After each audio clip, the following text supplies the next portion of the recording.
ॐ उदीरतामवर उत्परास उन्मध्यमाः पितरः सोम्यासाः।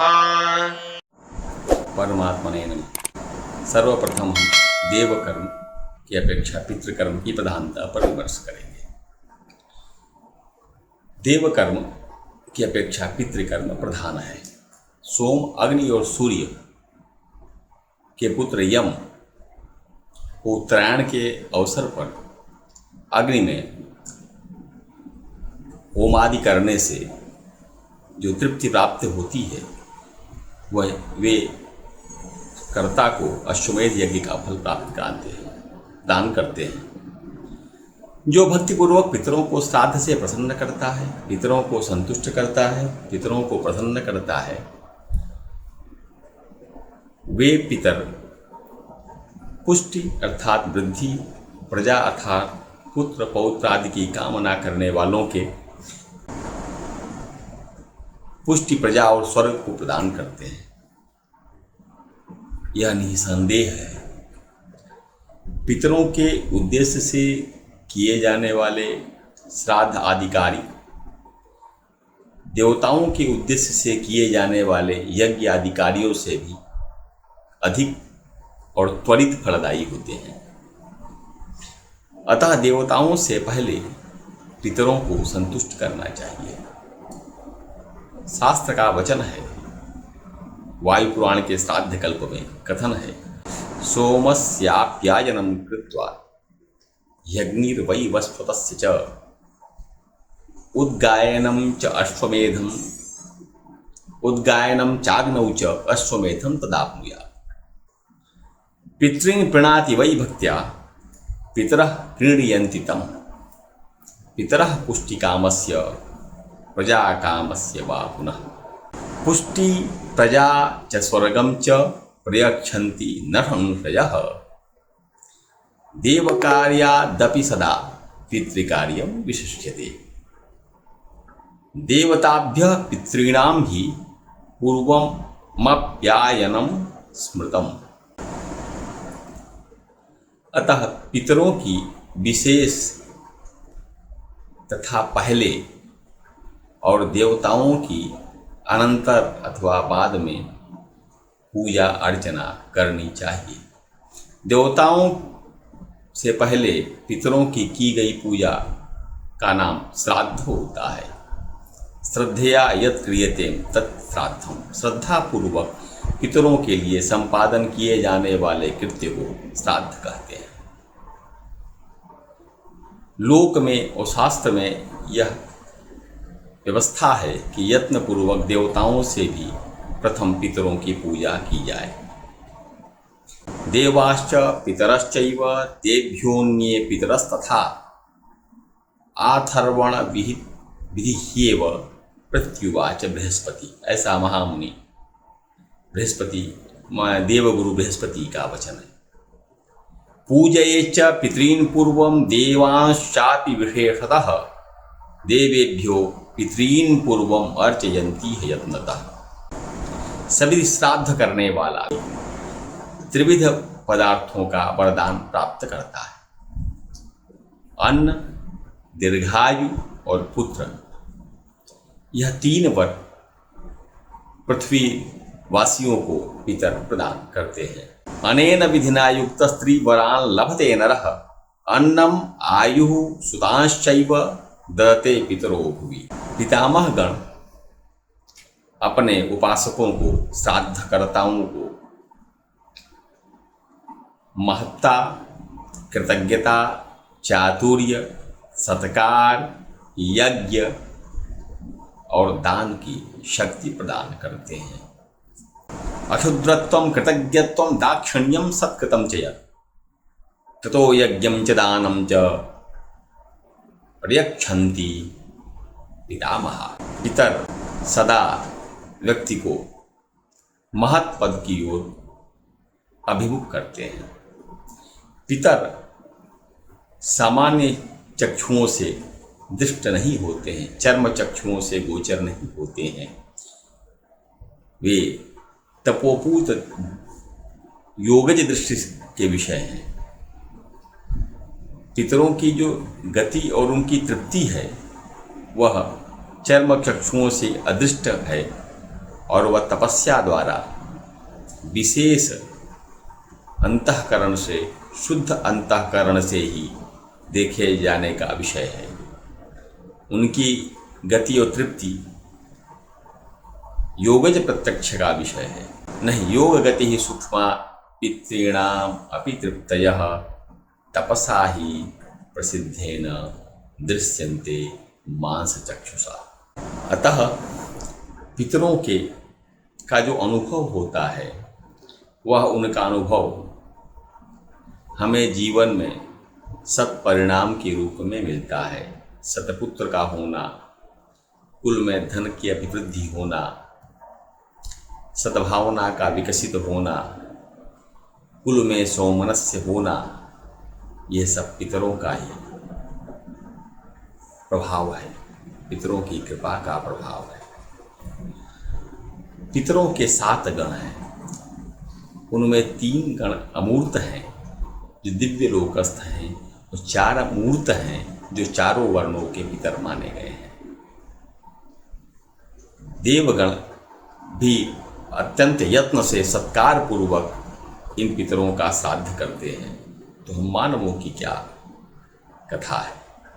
इत्येते पितरश्चैव लोका दुहितरश्च वै दौहित्रा यजमानाश्च प्रोक्ता ये भावयन्ति तान् चत्वारो मूर्तिमन्तश्च त्रयस्तेषाम् अमूर्तयः तेभ्यः श्राद्धानि सत्कृत्य देवाः कुर्वन्ति यत्नतः। इन मूर्तिमान पितरों का और अमूर्त पितरों का देवता भी यत्न पूर्वक श्राद्ध संपादित करते हैं। ये पितर सर्व पूज्य है, मात्र मनुष्यों के पूज्य नहीं है, वे पितर देवताओं के भी पूज्य हैं।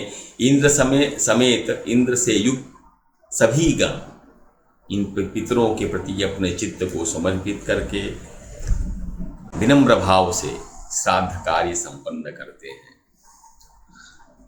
इंद्र के साथ शास्त्रों में विश्वदेवागण, सिंगिन, कृष्ण, श्वेत, अज, वातरसन, दिवाकीर्त्य नामक प्रजाएं, लेख, मरुत, ब्रह्मा आदि देवगण, अत्रि, भृगु, अंगिरा आदि ऋषिगण, यक्ष, नाग, किन्नर, राक्षस, ये सभी शुभ फल प्राप्ति के लिए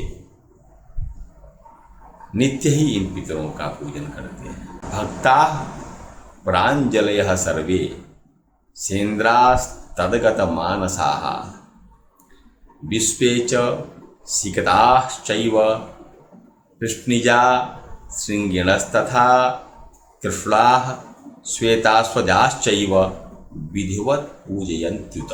प्रजास्ता वातरसना दिवाकीर्त्यस्तथैव च लेखाश्च मरुतश्चैव ब्रह्माद्याश्च दिवौकसः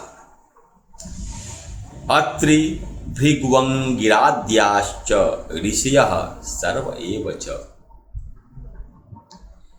यक्षा नागाः सुपर्णाश्च किन्नराः राक्षसैः सह पितृस्त्व पूजयन् सर्वे नित्यमेव फलार्थिनः। ये सभी देवता, ऋषि, यक्ष, नाग, गंधर्व, गरुण, किन्नर, राक्षस, ये सभी पितरों की पूजा करते हैं जो वैराज नामक लोक में निवास करते हैं। पितरों की कृपा से लौकिक तथा पारलौकिक उभय फलों की प्राप्ति होती है। मात्र वे लौकिक फल नहीं देते, वे संसार में अभ्युदय ही नहीं देते, परलोक गत निःश्रेयस भी प्रदान करते हैं। श्राद्ध में सत्कार पूर्वक पूजित जो महात्मा पितरगण हैं, मनुष्यों के सैकड़ों, हजारों, सहस्त्रों मनोरथों को देवताओं से शीघ्र पूरित करते हैं। ये पितामह गण, पितरगण लोकों की संपत्ति, लोकों के ऐश्वर्य के साथ ही योग प्राप्ति, प्रचुर ऐश्वर्य और यहाँ तक कि मोक्ष भी प्रदान करने में सक्षम है। ये सूक्ष्म शरीरधारी पितामह नामक देवगण जो पितरगण से नाम से कहे जाते हैं, वे उस वैराग्य को भी प्रदान करते हैं जिससे समस्त संसार उपलब्ध होने के अनंतर भी व्यक्ति परम योग अवस्था को प्राप्त हो जाता है और उस योग के अनुष्ठान से उपलब्धि ऐश्वर्य ही सर्वोत्कृष्ट संपदा कही जाती है, वही सर्वोत्तम ऐश्वर्य है। उस योग और ऐश्वर्य के बिना मोक्ष की प्राप्ति संभव नहीं। शास्त्र में इसके उद्धरण वचन मिलते हैं श्राद्ध कल्प में, एवमेते महात्मानः श्राद्धे सत्कृत्य पूजिता सर्वान् कामान् प्रयच्छन्ति शतशोथ सहस्रशः हित्वा त्रैलोक्य संसारम जरा मृत्यु भयं तथा मोक्षम योगम अथैश्वर्यम प्रयच्छन्ति पितामहा। मोक्षोपायम अथैश्वर्यम सूक्ष्म देहाश्च देवताः कृष्णम वैराग्यम आनंत्यम प्रयच्छन्ति पितामहा। ये सब तो देते ही हैं, मोक्ष सूक्ष्म देह वैराग्य तो देते ही हैं। ऐश्वर्यम विहितम योगम ऐश्वर्यम वित्तमुत्तमम योगे योगैश्वर्या दते मोक्ष कथंचिन्नोपपद्यते। योगैश्वर्य के बिना तो मोक्ष भी नहीं मिलता। योग से उपलब्धि जो आत्मानुभूति रूपी संपदा है वही मोक्ष का पर्याय है। जिस प्रकार बिना पंख के पक्षी आकाश में नहीं उड़ पाते, उसी प्रकार योग और योग से मिलने वाली विभूति अथवा ऐश्वर्य के बिना मोक्ष की भी लब्धि या प्राप्ति संभव नहीं होती। सभी कर्मों का, सभी आचरणों का, सभी धर्मानुष्ठानों का जो सार है वह मोक्ष है। मोक्ष का साधन भूत जो धर्म है वह सर्वश्रेष्ठ सर्वदा विद्यमान रहने वाला पितामह पितर गणों के अनुष्ठान के रूप में वह संपादित होता है। पितर तुष्ट होकर के, पितर चूंकि योगैश्वर्य संपन्न है, विरक्त हैं, आत्माभिमुख रहते हैं, वे अपने साधक पूर्वक तृप्तकर्ताओं को धारणा शक्ति, राज्य, आरोग्य, बुद्धि, मेधा ये सब प्रदान करते हैं। विविध प्रकार के रत्न ऐश्वर्य भी इनकी कृपा से सद्यः लब्ध होते हैं। जिनको सांसारिक उपलब्धियों की कामना है अथवा मोक्ष की कामना है, वे सभी लोग पितरों की कृपा से उसको सद्यः प्राप्त कर लेते हैं। ये पितरगण देवताओं की अपेक्षा शीघ्र ही कृपा करते हैं, क्योंकि देवताओं को पूजा करके, उपासना करके, उनके साथ समर्पित हो करके कृपा प्राप्त करनी पड़ती है, अपना बनाना पड़ता है। पितर तो हमारे नित्य ही अपने सूत्र में, शरीर में, संसर्ग में रहते हैं, वे हमारे पितर हैं। इसलिए नित्य पिता के रूप में कृपालु होकर के हमें वरिष्ठ सर्वधर्माणां मोक्ष धर्मः सनातन विमानायाम शास्त्राणि युक्तान्यत् अप्सरसां गणैः सर्व काम प्रसिद्धानि प्रयच्छन्ति पितामह। समस्त कामनाओं को वो पितामह गण जो पितरगण हैं हमें प्रदान करते हैं।